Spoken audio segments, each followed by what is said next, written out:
Welcome to Daily Scripture Reading. I do not own the rights to this music. Romans chapter 11, beginning at verse 11 and ending at verse 24. This is the English Standard Version.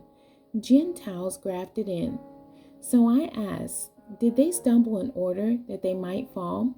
By no means. Rather, through their trespass, salvation has come to the Gentiles, so as to make Israel jealous. Now, if their trespass means riches for the world, and if their failure means riches for the Gentiles, how much more will their full inclusion mean? Now I am speaking to you, Gentiles, inasmuch then as I am an apostle to the Gentiles, I magnify my ministry, in order somehow to make my fellow Jews jealous, and thus save some of them. For if their rejection means the reconciliation of the world, what will their acceptance mean but life from the dead? If the dough offered as first fruits is holy, so is the whole lump. And if the root is holy, so are the branches.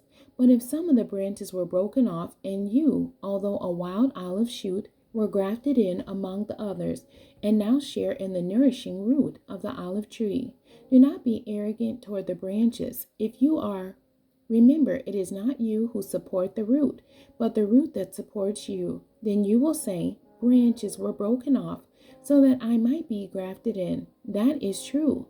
They were broken off because of their unbelief, but you stand fast through faith. So do not become proud, but fear. For if God did not spare the natural branches, neither will he spare you.